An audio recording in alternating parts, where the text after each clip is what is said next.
Hello friends and welcome to the Exams Made Simple, and we are back again with the Hindu complete newspaper analysis for 2nd of February 2021। 2 फरवरी 2021 का newspaper analysis जिसको हम budget special बोल सकते हैं आज आ गया है। ठीक है ना, तो आज बजट की चीज़ें हम डिस्कस करेंगे, प्लस इसके कुछ एनालिसिस पॉइंट्स डिस्कस करेंगे कि क्या क्रिटिकल रिव्यूज़ हैं। इसके अलावा कुछ इंटरनेशनल अफेयर्स में इंपॉर्टेंट न्यूज़ आइटम्स हुए हैं, जैसे कि म्यांमार में कू हो जाना, ऑंग सैन सू की का डिटेंशन में चले आना, तो वो सारी चीज़ें हम डिस्कस करेंगे। काफ़ी हैपनिंग पेपर है, ऑब्वियस सी बात है।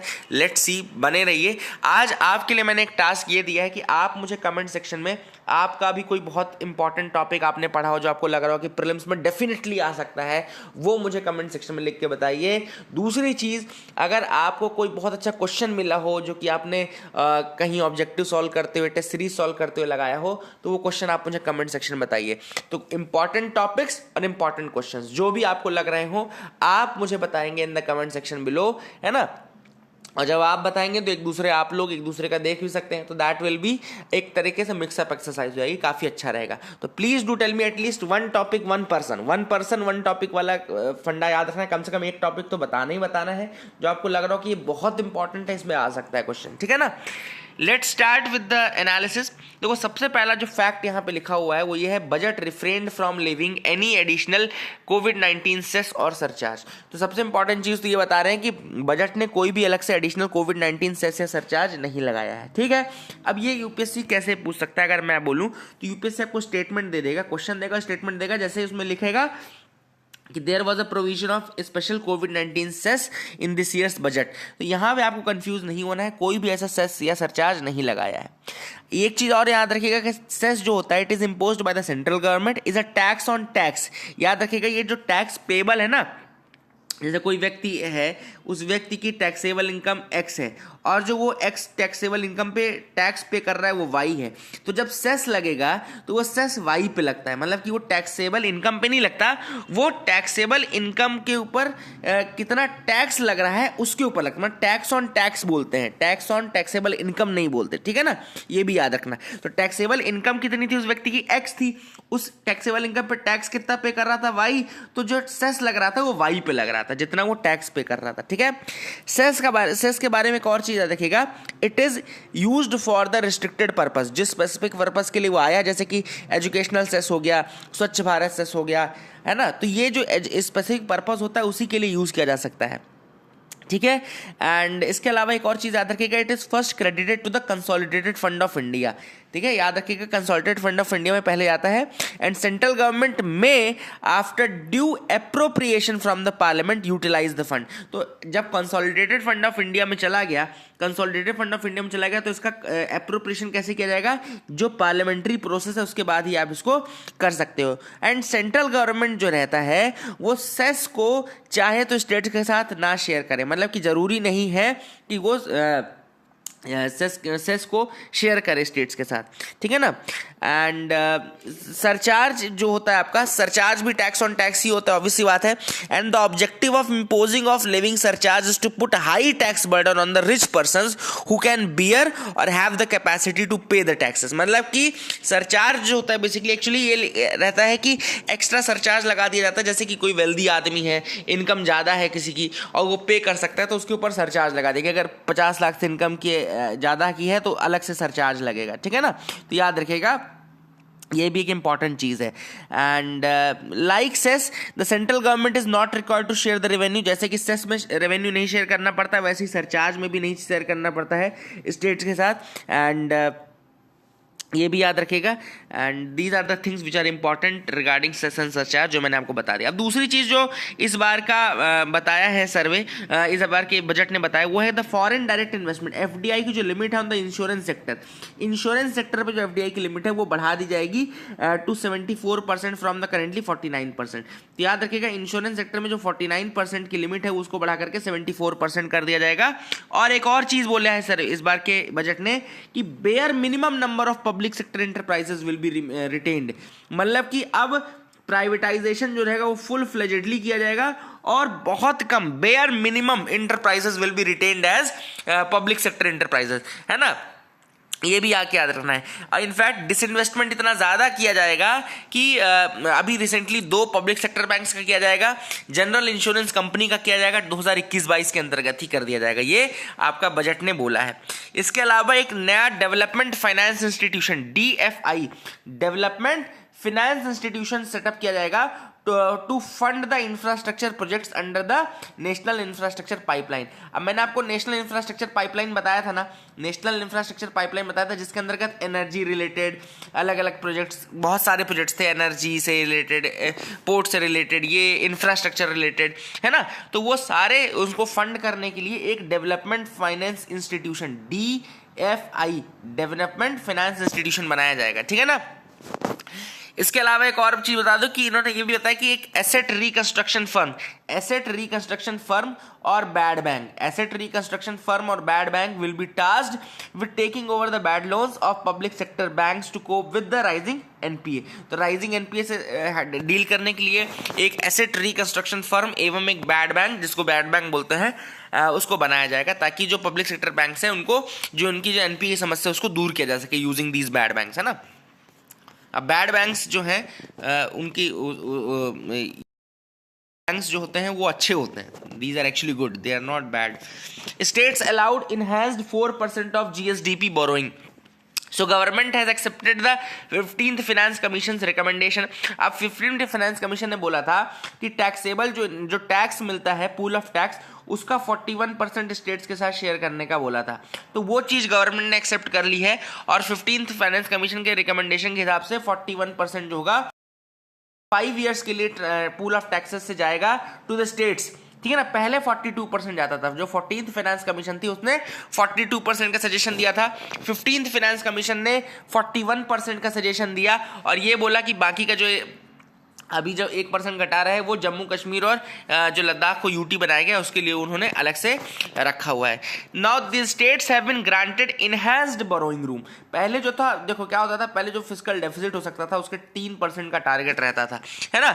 अब उसको इनहैंस कर दिया गया है और कहा गया कि आप बोरोइंग जो कर सकते हो वो 4% तक की कर सकते हो ऑफ द GSDP, मतलब ग्रॉस स्टेट डोमेस्टिक प्रोडक्ट का 4% तक कर सकते हो। और एडिशनल 0.5% लिमिट दे दी गई है for those undertakings critical power sector reform.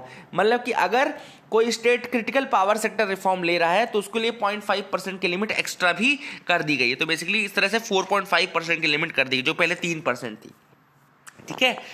Physical federalism की बात निर्मला सीतारमण जी ने बताई कि हमने 41% का जो वर्टिकल शेयर किया है recommended by the 15th finance commission, that is a sign of our commitment to the physical federalism, ठीक है ना। तो फिजिकल फेडरलिज्म का है इनका एक सिंबल उन्होंने बोला है। Record allocation of ₹1.1 lakh crore for railways. Union finance minister Nirmala Sitharaman proposed a record allocation of ₹1.1 lakh crore for Indian railways with the capital expenditure outlay of ₹2.15 lakh crore for the next financial year। तो railways के लिए union finance minister Nirmala Sitharaman ji propose record allocation of ₹1.1 lakh crore for the Indian railways, ठीक है ना। And this is the 33% increase in the total capital expenditure, है ना। याद रखिएगा ये 33% का इंक्रीज हुआ है। said funds would be utilized to boost the आत्मनिर्भर भारत मिशन। तो रेलवेज ने कहा है कि ये जो फंड है इनको आत्मनिर्भर भारत मिशन के लिए यूज किया जाएगा।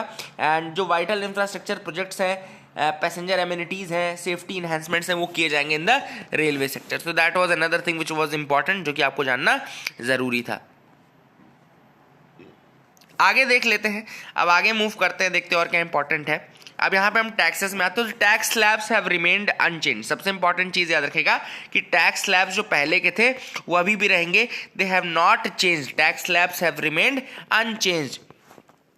अगली चीज देखो, stake sale expected to fetch 1.75 lakh crore. The government has predicted that कि 1.75 लाख करोड़ का स्टेक सेल किए जाएंगे from the public sector companies.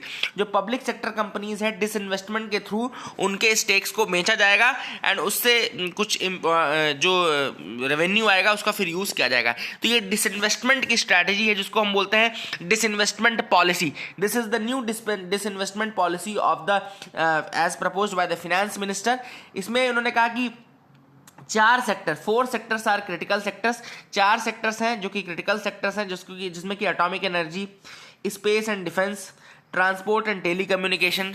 Then आपका चौथा है power, petroleum, coal and other minerals and banking, and इसके अलावा banking, insurance and financial services. These will be the strategic sectors. याद रखिएगा स्ट्रेटेजिक सेक्टर्स किसको बोला गया है? पहला है atomic energy, space and defence. पहला हो गया कौन सा? याद रखिएगा atomic energy, space and defence, this is the first sector which is the strategic sector. दूसरा सेक्टर क्या होगा? Transport and telecommunication. पहला क्या था? Atomic energy, space and defence. दूसरा क्या था? Telecommunication, transport. तीसरा क्या था? Power, petroleum, coal and other minerals. And चौथा कौन सा सेक्टर हो गया? Banking. These are the strategic sectors. And यहां पर भी उन्होंने कहा कि बेयर मिनिमम स्टडी सेक्टर में भी जो प्रेजेंस रहेगी पब्लिक सेक्टर इंटरप्राइजेस की, वो बेयर मिनिमम रहेगी। देखो लिखा है in strategic sectors there would be a bare minimum presence of the public sector enterprises. Clear cut उन्होंने लिख दिया है। और जो दूसरे सेक्टर्स है वहां पर या तो प्राइवेटाइज कर दिया जाएगा, या मर्ज कर दिया जाएगा, या फिर उनको क्लोज कर दिया जाएगा। तो ये इन्होंने क्लियर कट कह दिया है कि जो बाकी के सेक्टर्स हैं वहां पे आइदर जो पब्लिक सेक्टर एंटरप्राइजेज हैं उनको या तो मर्ज कर दिया जाएगा, या तो उनको प्राइवेटाइज कर दिया जाएगा, या फिर उनको क्लोज कर दिया जाएगा। तो these are the things which have been said in this budget. ये भी एक इंपॉर्टेंट चीज है जो कि याद रखना है आपको, ठीक है ना। फिर इसके अलावा उन्होंने 2021-22 के बजट में कहा है कि बीपीसीएल का डिसइन्वेस्टमेंट, स्ट्रेटेजिक डिसइन्वेस्टमेंट होगा बीपीसीएल का, एयर इंडिया का, shipping corporation of India, container corporation of India, IDBI bank, BEML, Pawan Hans, Neelachal Ispat Nigam limited. ये सारा 2021-22 तक कंप्लीट होगा। तो disinvestment of BPCL, Air India, shipping corporation of India, container corporation of India, IDBI bank, BEML, Pawan Hans, Neelachal Ispat Nigam limited, another these will be completed in 2021-22, ठीक है ना। IDBI bank के अलावा दो और पब्लिक सेक्टर बैंक है जिनको कि दो और पब्लिक सेक्टर बैंक और एक जनरल इंश्योरेंस कंपनी, इनको भी डिसइन्वेस्ट किया जाएगा। याद रखिएगा these are the things which have been said by the government in this budget session, ठीक है ना। इसको आप याद रखिएगा। ये आपका टैक्स सिनेरियो है, आप इस बार देख लीजिएगा, इसको चेक कर लीजिएगा, है ना। टैक्स सिनेरियो ज़्यादा चेंज नहीं हुआ, टैक्स स्लैब चेंज हुई ही नहीं है ना। एक इंपॉर्टेंट चीज जो हुई है बजट में वो ये है कि to reduce the compliance burden on senior citizens के ऊपर कंप्लायंस बर्डन कम करने के लिए ऐसे सिटीजन्स जो कि 75 साल से ज्यादा की एज के हैं, senior citizen 75 years of age और above, such tax payers with only pension and interest income. ऐसे जो टैक्स पेयर हैं जो कि 75 साल से ज्यादा के हैं लेकिन उनके पास केवल पेंशन और इंटरेस्ट इनकम आती है, दे will B exempted from filing an IT return. उनको आईटी रिटर्न भरने की जरूरत नहीं है। The paying bank will deduct the necessary tax on their income. Bank जो रहेगा वही नेसेसरी टैक्स डिडक्ट कर लेगा, उनको अलग से आईटीआर फाइल करने की जरूरत नहीं है। 75 साल से ज्यादा की उम्र के ऐसे लोग जिनके पास सिर्फ पेंशन या उसके इंटरेस्ट से इनकम आती है, ऐसे लोगों को आईटीआर फाइल करने की जरूरत नहीं है, बैंक इनमें से कट कर लेगा। इससे बेसिकली क्या है कि कॉम्प्लेक्सिटी थोड़ा घटेगी, है ना, एंड कॉम्प्लेक्सिटी डिक्रीज होगी। These are the things which are there. And foreign investment into infrastructure को अट्रैक्ट करने की भी कोशिश की जा रही है। एक और याद रखना कि बजट जो था उसमें फॉरेन इन्वेस्टमेंट को अट्रैक्ट करने की कोशिश भी की जा रही है। That is another thing which is there. And to reduce the litigation in the system, a dispute resolution committee। एक और चीज याद रखिएगा, लिटिगेशन को कम करने के जो केसेज हो जाते हैं ना, एक दूसरे से टैक्स के रिलेटेड केसेज आ जाते हैं, तो उस लिटिगेशन को खत्म करने के लिए एक डिस्प्यूट रेजोल्यूशन कमेटी बनाई जाएगी for small tax payers facing litigation to be set up. याद रखिएगा जो स्मॉल टैक्स पेयर्स हैं उनके साथ जो लिटिगेशंस आ जाते हैं, कई बार टैक्स डिस्प्यूट्स आ जाते हैं, तो उसके लिए एक डिस्प्यूट रेजोल्यूशन कमेटी बनाई जाएगी। There will be a dispute resolution committee and anyone with a taxable income of up to 50 lakh. ऐसे व्यक्ति जिनके पास टैक्सेबल इनकम 50 लाख रुपए तक की है and disputed income is up to 10 lakh shall be eligible to approach this committee. तो ये जो डिस्प्यूट रेजोल्यूशन कमिटी इसमें कौन जाएगा? जिनकी टैक्सेबल इनकम 50 लाख रुपए तक की है एंड डिस्प्यूटेड इनकम जो है वो 10 लाख रुपए तक की है। तो that will be the thing. And ये जो डिस्प्यूट रेजोल्यूशन कमिटी रहेगी it will be faceless to ensure the efficiency ensure करने के लिए ये फेसलेस कमिटी रहेगी। So that is another thing which has happened. अच्छी बात है। Government agrees to maintain state share in the divisible pool of taxes. तो जैसा कि मैंने बताया कि यहाँ पे इस बार क्या किया कि 41% का दिया गया है, अप्रूवल दिया गया है। इसके अलावा एक नॉन लैप्सेबल फंड बनाया गया है for defence and internal security modernisation. याद रखिएगा बेसिक सजेशंस दो थे फाइनेंस कमीशन के भी कि 41% जाएगा शेयर, और दूसरा एक नॉन लैप्सेबल फंड बनाया जाएगा, नॉन लैप्सेबल फंड बनाया जाएगा for the defence and internal security modernisation. जैसे कि चाइना के साथ हमने इश्यूज देखे ही थे, इन सारे इश्यूज को देखते हुए ये बोला गया कि एक नॉन लैप्सेबल फंड बनाया जाए for defence and internal security modernisation. तो उसके लिए भी इन प्रिंसिपल अप्रूवल दे दिया गया है, ठीक है ना।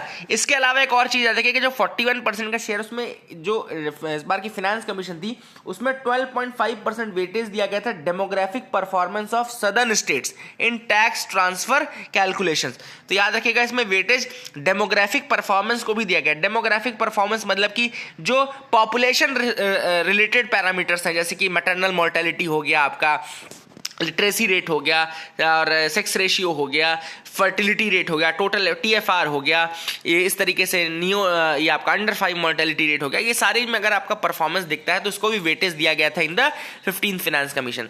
तो याद रखिएगा these are the things. And 4% की जो मैंने बताया था कि बोरोइंग है 4% कर दिया गया है, प्लस अगर आप क्रिटिकल पावर सेक्टर रिफॉर्म्स कर रहे हो तो 0.5% की एक्स्ट्रा बोरोइंग आप कर सकते हो। इसके बाद then states are expected to reach a fiscal deficit of 3% of GSDP by 23-24। 2023-24 तक फिर आपको वापस 3% पे आ जाना है, एंड वो लेवल मेंटेन रखना है till 2025-26 as per the commission's report. तो these are the important things, याद रखिएगा। एंड एनके सिंह पैनल ने एक रिकमेंड किया था एक non lapsable fund for the modernisation of defence and internal security forces, and इसके लिए इन प्रिंसिपल अप्रूवल जो है ऑलरेडी दिया जा चुका है इन द बजट ऑल्सो। तो ये एक अच्छी चीज हुई है। Now centre to amalgamate market laws into single code, एक बहुत इंपॉर्टेंट और अनाउंसमेंट किया गया है bye the finance minister.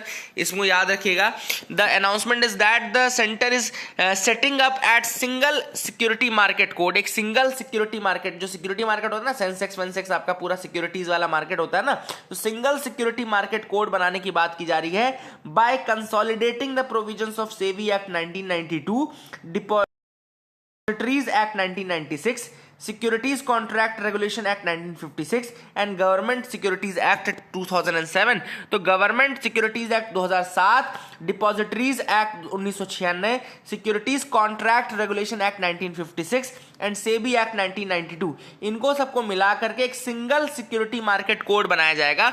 And जो मार्केट है इससे काफी खुश भी है। एनालिसिस ने कहा है कि this will improve the ease of doing business, and financial market जो है आपका कंट्री का फाइनेंशियल मार्केट है उसमें काफी ज्यादा कंप्लायंस कट डाउन होगा, कॉस्ट कम होगी, एंड फ्रिक्शन जो है डिफरेंट स्टेक होल्डर्स के वो कम हो जाएंगे। तो frictions between the stakeholders, ease of doing business improvement, and आपके जो compliances and they will be cut down. So all these things will happen because of this change, है ना, तो याद रखिएगा। And in order to instill the confidence among the participants in the corporate bond market during the times of stress। अब corporate bond market में देखो, corporate bond market में लोगों का कॉन्फिडेंस स्ट्रेस के टाइम पे घट जाता है। जो कॉर्पोरेट बॉन्ड वाला मार्केट है वहां पे स्ट्रेस घट जाता है। इसके लिए क्या किया गवर्नमेंट ने, इसके लिए किया कि एक प्रपोज की है परमानेंट इंस्टीट्यूशनल फ्रेमवर्क, एक इंस्टीट्यूशन बनाया जाएगा for the corporate market bond, for the bond market, जो कि आपका बॉन्ड मतलब कि they will purchase the investment grade debt securities both at stressed and normal times.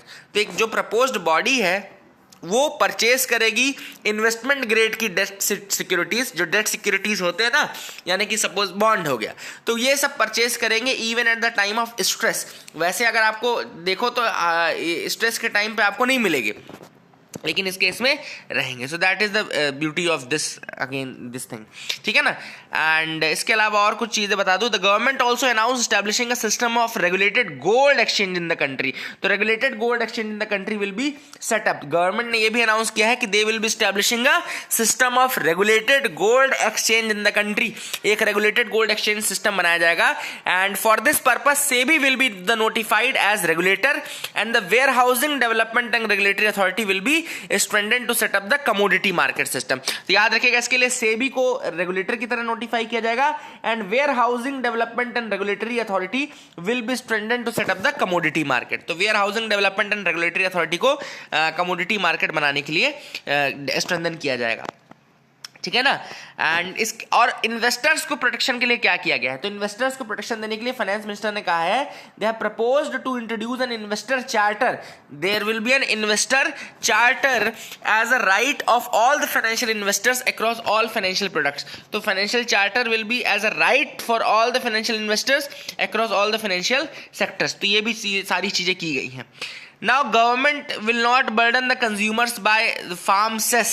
Farm cess भी नहीं लगाया जाएगा। अब देखो इसके लिए उन्होंने किया क्या है, फाइनेंस मिनिस्टर ने एक चीज कही है कि उन्होंने एक सेस तो इंट्रोड्यूस किया है जिसको बोलते हैं agriculture infrastructure and development cess. याद रखेगा, agriculture infrastructure and development cess ये इंट्रोड्यूस किया है ये, लेकिन सेलेक्टेड आइटम्स में लगेगा और वो सेलेक्टेड आइटम्स रहेंगे पेट्रोल, डीजल, एप्पल, अल्कोहल, इनमें, ठीक है। पेट्रोल, डीजल, एप्पल, अल्कोहल में लगेगा ये agriculture infrastructure and development cess. लेकिन कंज्यूमर इससे बर्डन नहीं रहेगा क्योंकि जो सेस लगाया जा रहा है उसके जगह पे कस्टम ड्यूटी डिक्रीज की जाएगी। There will be a decrease in custom duty. याद रखिएगा, देखो यहां पे लिखा हुआ है कि reduction of custom duty, the reduction in custom duty, उसके जगह पे एक सेस लगाया जाएगा। तो अगर 10% की कस्टम ड्यूटी डिक्रीज की जा रही है तो सेस केवल 5% ही लगाया जाएगा। इसका मतलब है कि या तो कंज्यूमर्स को कम दिखेगा वो आइटम या फिर वो उसी रेट पे दिख रहा है लेकिन एक्स्ट्रा बर्डन नहीं लगेगा। तो याद रखिएगा, agriculture infrastructure and development cess जरूर लगेगा लेकिन उसका बर्डन नहीं आएगा आपके कंज्यूमर्स पे।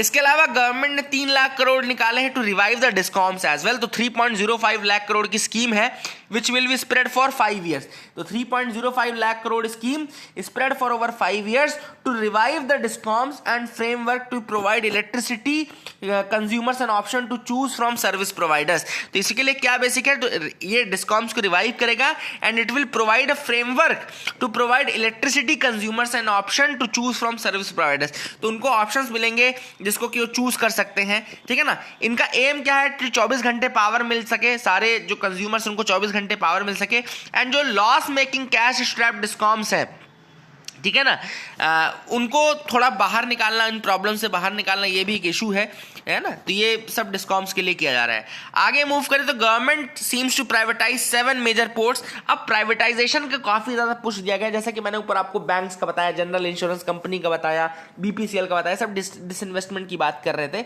वैसे ही पोर्ट्स को भी, जो 7 मेजर पोर्ट्स हैं, major ports of the country, उनको भी प्राइवेटाइज किया जाएगा। अभी उनके डिटेल्स और नाम तो इसमें नहीं आए हैं आज के न्यूज़पेपर में, है ना। अगर होंगे तो मैं आपको बता दूंगा अदरवाइज।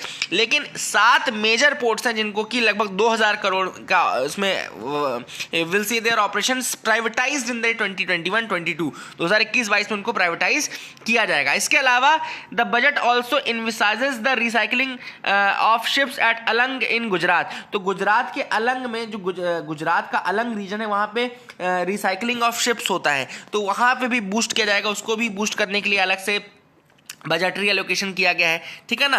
एंड एक और चीज है कि India has enacted the recycling of ships act 2019 and acceded to the Hong Kong international convention. याद रखिएगा, रिसाइकलिंग रिलेटेड एक एक्ट है इंडिया में जिसको बोलते हैं recycling of ships act 2019 and we have already acceded, यानी कि हमने एक्सेप्ट कर लिया है किसको, हांगकांग इंटरनेशनल कन्वेंशन को, जो किसी रिसाइकलिंग से रिलेटेड है। हांगकांग इंटरनेशनल कन्वेंशन भी आपका इसी से रिलेटेड है। तो एक इंपॉर्टेंट चीज है, आपको याद रखनी है, ठीक है ना। इंडिया में वैसे 12 मेजर पोर्ट्स हैं। अब देखो 12 मेजर पोर्ट्स लिखते जरूर हैं लेकिन कई बार 13 बोल देते हैं, कोई 14, लेकिन अभी हिंदू में 12 बोल रहा है तो 12 ही मान लेते हैं अपन। These major ports handle about nearly 60% of the total cargo traffic, है ना। टोटल कार्गो ट्रैफिक का 60% हैंडल करते हैं ये। एंड इसके बाद जो कंट्री का शेयर है in the ship recycling business is around 30% at present, ठीक है। तो ये एक इंपॉर्टेंट चीज है और रिसाइकलिंग के लिए। Auto sector welcomes the vehicle scrappage policy. तो leading players in the automotive sector have welcomed the centre's announcement on voluntary vehicle scrappage policy to phase out the old and unfit vehicle. अब government ने क्या कहा है कि there will be an auto voluntary vehicle scrappage policy, voluntary vehicle scrappage policy रहेगी। And ये क्यों आएगी? ये आएगी इसलिए ताकि जो ओल्ड व्हीकल्स हैं जो कि पॉल्यूट ज़्यादा करते हैं, जिनमें मेंटेनेंस ज़्यादा होता है, उनको फेज आउट करने के लिए, ठीक है ना। एंड ये बेसिकली फ्यूल एफिशिएंसी को इम्प्रूव करने के लिए है, एंड व्हीकुलर जो पोल्यूशन है उसको कम करने के लिए, ऑयल इंपोर्ट बिल को घटाने के लिए, ठीक है ना। Vehicles would undergo fitness test after 20 years in automated fitness centres. तो याद रखिएगा यहाँ पे व्हीकल्स को 20 सालों में ऑटोमेटेड फिटनेस सेंटर्स में जाकर के फिटनेस टेस्ट लेना पड़ेगा। In the case of personal vehicles 20 सालों में, और जो कॉमर्शियल व्हीकल्स हैं उनमें 15 सालों में। तो याद रखिएगा पर्सनल व्हीकल्स 20 सालों में फिटनेस टेस्ट लेंगे और कमर्शियल व्हीकल्स 15 सालों में फिटनेस टेस्ट लेंगे, ठीक है ना। तो ऑटोमोबाइल की जो कम्युनिटी है वो काफ़ी खुश है इस चीज़ से, ठीक है। तो these are the things which have happened. And highway ministry gets 1,18,101 crore outlay. तो यहाँ पे बेसिकली हाईवे मिनिस्ट्री को भी काफ़ी पैसा दिया जा रहा है for proposing national highways project in the states of Tamil Nadu, Kerala, West Bengal, Assam. तो ये स्टेट्स वो हैं जहाँ पे इलेक्शन होने वाले हैं, तमिलनाडु, केरला, वेस्ट बंगाल एंड असम। यहाँ पे अलग अलग जगहों पे नेशनल हाईवेज बनाने के लिए दिया जा रहा है आउटले, ठीक है ना। एंड डिफेंस के लिए जो अलग से मैंने जैसे कि आपको बताया डिफेंस का जो आउटले था उसके लिए भी LAC को भी देखा जा रहा है। And against the backdrop of stand off with China and impetus for military modernisation, the allocation for capital expenditure in the defence budget saw an increase of 21,326 crore और 18.75%। तो 2020-21 का जो बजट था उससे लगभग 18.75% का ज्यादा एलोकेशन किया जा रहा है for the defence, and this is the highest increase in the capital outlay for defence in the past 15 years. पिछले 15 सालों में सबसे ज्यादा जो इंक्रीज हुआ है इस बार के आउटले में वो यही है। इसके अलावा नॉन लैप्सेबल फंड जो मैंने आपको ऑलरेडी बता दिया है, इसकी बात भी की जा रही है। एंड कल्चर मिनिस्ट्री को जरूर एक कट देखने को मिला है 15% का एलोकेशन में। कल्चर मिनिस्ट्री को एक कट देखने को मिला है 15% का। एंड ASI जो आर्कियोलॉजिकल सर्वे ऑफ इंडिया है which is related to the upkeep of over 3,000 centrally protected monuments, उसके बजट में कट हुआ है। 1246 से 1,040 करोड़ का बजट ही मिल रहा है to the archaeological survey of India, ठीक है ना। And museum on prime minister जिसको कि स्टार्ट किया जाएगा, museum on prime minister start होने वाला है नेक्स्ट फाइनेंशियल ईयर में। उसके लिए 77.78 करोड़ रुपए निकाले जा रहे हैं। एंड इंडिया जो है वो 75th एनिवर्सरी फ्रीडम की and 125th anniversary Subhash Chandra Bose की भी सेलिब्रेट करने वाली है, लेकिन ऐसे में कल्चर मिनिस्ट्री का जो फंड है वो जरूर घटा है। स्टार्टअप्स को गोल्ड टैक्स हॉलीडे दिया जाएगा टिल मार्च 2022, ठीक है ना। यूनियन बजट ने ये भी प्रपोज किया है कि जो स्टार्टअप्स हैं उनको अभी 2022 तक के लिए टैक्स हॉलीडे, मतलब उनको टैक्स पे नहीं करना पड़ेगा। AC फोन ये सब महंगे होंगे, गोल्ड और सिल्वर सस्ता होगा। AC फोन महंगा क्यों होगा? क्योंकि उनमें कस्टम ड्यूटी इंक्रीज होगी, और गोल्ड ये सस्ता क्यों होगा? उसमें कम होगी। तो दैट इज अनदर थिंग। आगे मूव करते हैं, देखते हैं और क्या इंपॉर्टेंट न्यूज आइटम्स है जिनको हमको डिस्कस करना है। Farmers dismiss the finance minister claims on MSP hike. अब उन्होंने देखो MSP बढ़ाने की बात तो कर दी है, लेकिन वही वाली बात है कि जब तक वो कहीं पे भी जब तक ऑन पेपर नहीं आता है या ऑन लॉ नहीं आता है तब तक किस तरीके से ये बोलेंगे। फूड सब्सिडी जरूर बढ़ाई गई है। The food subsidy has seen A spike. 1.15 lakh crore रुपए था 2020-21 में, अब फूड सब्सिडी 4.22 लाख करोड़ हो गया इन द रिवाइज एस्टिमेट। तो ये मतलब कि फ्री फूड ग्रेन जो है उनको कोविड-19 पैंडेमिक को देखते हुए फूड सिक्योरिटी को बढ़ाने के लिए जरूर बजट आउटले में काफी इंक्रीज किया गया है। So this is the thing जो कि काफ़ी अच्छी है for maintaining the food subsidy, है ना। ये ऐसा नहीं है, कम से कम इंपॉर्टेंट है। 10% कस्टम ड्यूटी कॉटन के लिए बोला गया है कि 10% कॉटन के ऊपर भी कस्टम ड्यूटी लगाई जाएगी। इसके अलावा 137% increase in the health and wellbeing spend. तो यहाँ पे फाइनेंस मिनिस्टर सीतारमण जी ने बजट स्पीच में जो पहला पिलर था वो हेल्थ था, एंड उन्होंने कहा है कि they are expected to spend 2,23,846 crore in the coming year on health and well-being, which will be a 137% increase from the last year, ठीक है ना। इसमें लगभग 60,000 जो करोड़ है वो on that will be on drinking water and sanitation, that will be on drinking water and sanitation. Then 2700 crore will be on nutrition, ठीक है ना। Both of these are handled by different ministries. पहला जो आपको पता होना चाहिए कि ड्रिंकिंग वाटर की डिफरेंट मिनिस्ट्री है, न्यूट्रिशन की डिफरेंट मिनिस्ट्री है, ठीक है ना। Then health ministry expects to spend 71,000 crore in 2021-22 which will be a increase in 9% from the budget estimates of last year, ठीक है ना। तो दीज आर द थिंग्स की रिवाइज्ड एस्टिमेट्स अगर आप देखो तो काफी ज्यादा इंक्रीज किया गया है for your health sector. Then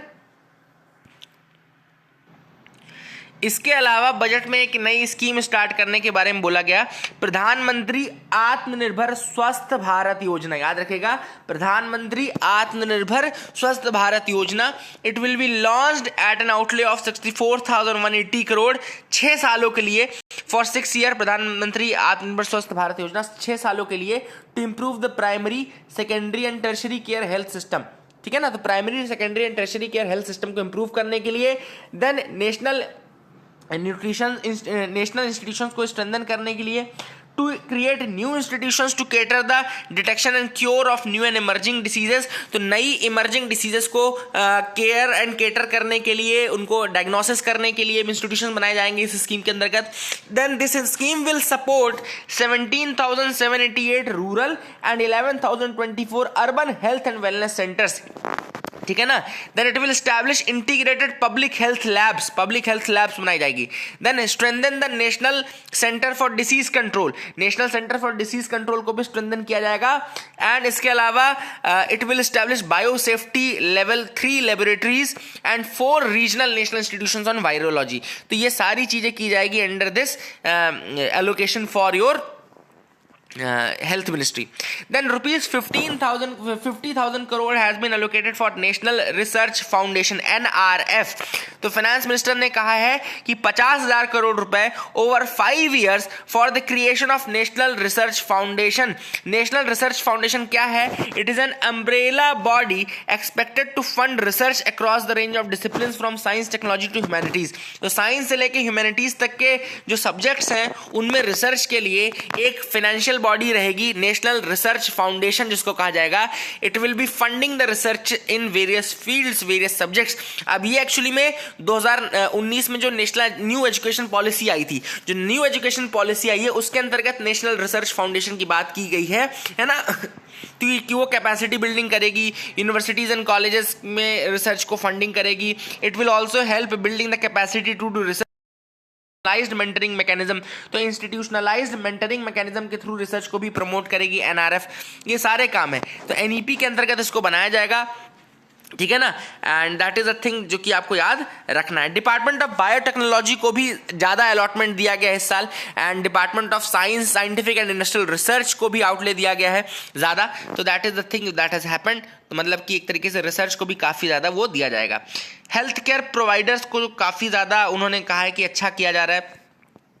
लेकिन एक इंपॉर्टेंट है कि budget for women and child development shrinks. तो several schemes have been regrouped without adequate increment in allocation. तो बहुत सारी स्कीम्स हैं जिनको रीग्रुप कर दिया गया है, जैसे कि आपका मिड डे मील स्कीम। जब आगे मैं आपको बताऊंगा कि मिड डे मील स्कीम में सबको रीग्रुप कर दिया गया है।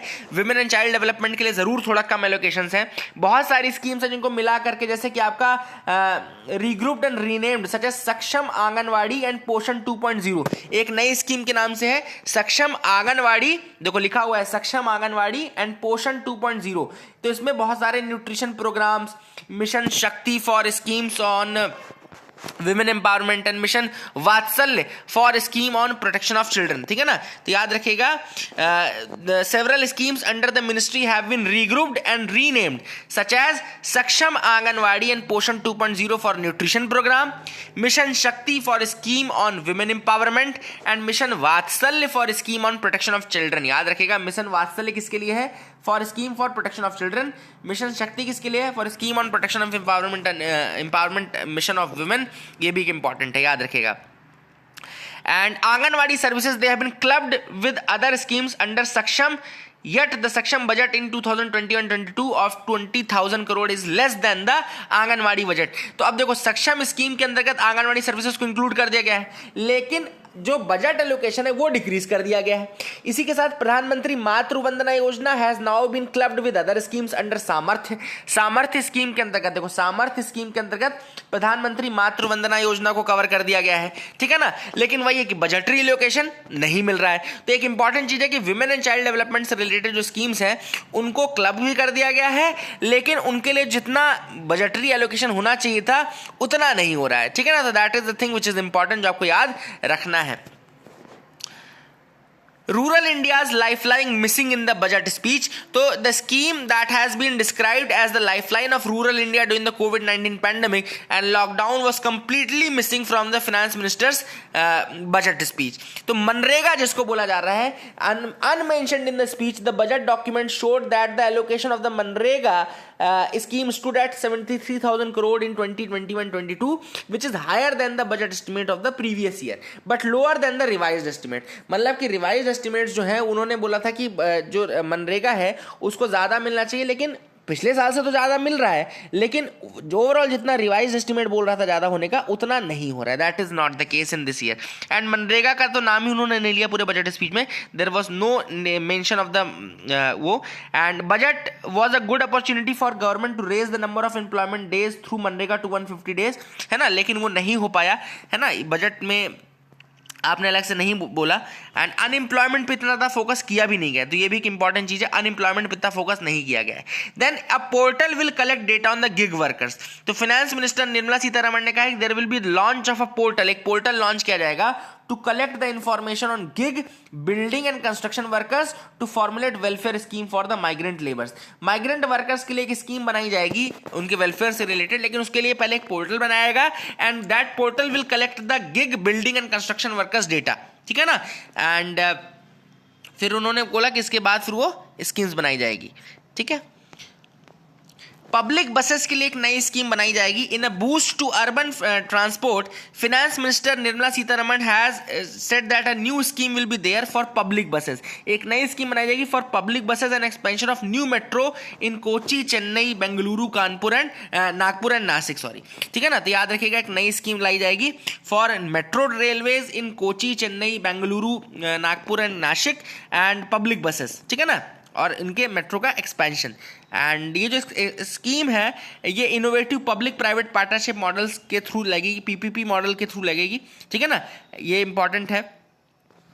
एंड दो नई जो मेट्रो टेक्नोलॉजीज है, मेट्रो लाइट और metro new, they will be used in tier 2 cities and peripheral part of tier 1 cities. तो मेट्रो लाइट और मेट्रो न्यू दोनों मैंने आपको बताया हुआ है। Please do tell me in the comment section में लोग कि क्या है ये metro lite and metro new, ये दोनों क्या है, ठीक है ना। Central university to come up in Ladakh, and Ladakh को बेसिकली यूनियन टेरिटरी रिकॉग्नाइज किया गया है, तो एक एजुकेशन मिनिस्ट्री ने इंट्रोड्यूस किया है central university of Ladakh bill in the second half of the current budget. तो एक सेंट्रल यूनिवर्सिटी लाई जाएगी for the Ladakh. And spending on the schemes for एससीज will has increase, funding has gone up by 50%, ठीक है ना। तो फंडिंग को इंक्रीज किया जाएगा। बजट में कुछ क्रूशियल मिसेस थे, कुछ मिस हो गया, जैसे कि डेवलपमेंट फाइनेंस इंस्टीट्यूशन तो बनाया जाएगा, लेकिन इसकी फंडिंग कहाँ से आएगी। दूसरी चीज़ की फंडिंग के लिए उन्होंने ये बोला है कि इसकी जो फंडिंग है वो फॉरेन पोर्टफोलियो इन्वेस्टमेंट से आएगी, लेकिन फॉरेन पोर्टफोलियो इन्वेस्टमेंट तो अपने आप में एक टेम्पररी प्रोविजन होता है, शॉर्ट टर्म के लिए होता है, इनफ्लो जो होता है शॉर्ट टर्म के लिए होता है। तो आप डेवलपमेंट फाइनेंस इंस्टीट्यूशन को किस तरीके से उससे यूज करवाओगे, तो that is the first issue जो कि आया है। इसके अलावा बजट एम्प्लॉयमेंट पे बहुत कम बोल रहा है, बजट एम्प्लॉयमेंट पे कुछ नहीं बोला है, और प्राइवेटाइजेशन पे बहुत ज़्यादा पुश दिया जा रहा है। ऐसा दिया जा रहा है कि प्राइवेटाइजेशन जो है वो कोई मतलब मैजिकल वो चीज़ है जो कि सही कर देगी, है ना, तो ऐसा नहीं होना है। दूसरी चीज, बजट जो है वो इनइक्वालिटी पे ज्यादा नहीं बोला, इनइक्वालिटी को सॉल्व करने के लिए कुछ नहीं बोला। इनइक्वालिटी इतनी ज्यादा है कि ऑक्सफैम ने भी रिपोर्ट दी भी थी कि रिचर और ज्यादा रिच हो गया है, रिच गेट्स रिचर एंड जो पुअर था दैट वाज पुअरर, इनके बारे में कुछ नहीं बोला। देन बजट में मैंने ये चीज बताया आपको कि कुछ और फॉल्ट्स भी हैं, देखो यहाँ पे लिखा हुआ है many faults were there. The disappointing things about the budget was that there is a continuation of protectionist trend, एक protectionist trend बना करके चल रहा है। in the name of self reliance आप काफ़ी ज़्यादा inward looking हो चुके हो, protectionism ज़्यादा आ गया है, and the budget seeks to remove exemptions on a number of items and increase the rates on some others, ठीक है ना। और दूसरी चीज़ जैसे आपने कस्टम ड्यूटी बढ़ाने का बताया, जैसे कॉटन में आपने बोला कि एक्स्ट्रा 10% लगेगा। दूसरी चीज़ है जो बजट है उसमें हंगर और पैंडेमिक में ज़्यादा ध्यान नहीं दिया गया, मतलब कि ऐसा लग रहा था कि ज़्यादा एलोकेशन किया जाएगा, लेकिन फूड सिक्योरिटी में ठीक है आपने किया, लेकिन मैल न्यूट्रिशन इन सारी चीज़ों को आपने नहीं देखा। फिर आपने बहुत सारी स्कीम्स को मर्ज कर दिया, सक्षम आंगनवाड़ी इन पोषण के नाम पे, सामर्थ्य के नाम पे मातृ वंदना को कर दिया, लेकिन आपने उसमें बजटरी एलोकेशन नहीं बढ़ाया। तो विमेन एंड चाइल्ड डेवलपमेंट के लिए जो एलोकेशन था वो भी कम किया गया। These are some other issues जो कि यहाँ पे बताए गए हैं। This was the first ever paperless budget, ये भी याद रखिएगा, Nirmala Sitharaman presents first ever paperless budget, this is the first ever paperless budget, याद रखिएगा। एंड इसके अलावा एक और चीज मैं आपको बताना चाहता हूं, in the that page, nations page, world page sorry। तो new Delhi will be on a tight rope on Myanmar. तो म्यांमार में जो काम हुआ है, म्यांमार में काम क्या हुआ कि ऑंग सान सू की को डिटेंशन में डाल दिया गया है। इसके अलावा आपने म्यांमार में मिलिट्री कू कर दी गई, जिसने कि मिलिट्री जुंटा ने यानी कि पावर अपने हाथ में ले ली है। एंड इंडिया जो है वो हमेशा से पब्लिक क्रिटिसिज्म करता आया है जुंटा के एक्शन को फ्रॉम 1989 टू 1990, लेकिन उसके अलावा अगर देखो तो India has a deep security relationship with the Myanmar's military. तो म्यांमार की मिलिट्री से सिक्योरिटी रिलेशनशिप बहुत ज्यादा है, and now military has seized power. तो अब किस तरीके से म्यांमार आगे बढ़ता है, दैट इज इंडिया आगे बढ़ता है, that is the key thing. यहीं पे श्रीलंका ने कह दिया है कि जो उनका ईस्ट कंटेनर टर्मिनल है कोलंबो पोर्ट पे, उसको बनाने में इंडिया का कोई रोल नहीं रहेगा। पहले ये हुआ था कि श्रीलंका जो है, श्रीलंका की पोर्ट अथॉरिटी जो है इसको 51% स्टेक रखेगा और इंडिया और जापान जो है वो 49% रखेंगे, लेकिन अब इंडिया का रोल खत्म कर दिया गया है बाय द श्रीलंका। अब श्रीलंका ने किया कि चाइना ने किया ये नहीं पता। So that is it for the day friends. I hope you like our video. Please do like and subscribe. Keep loving us, keep staying us. Thank you.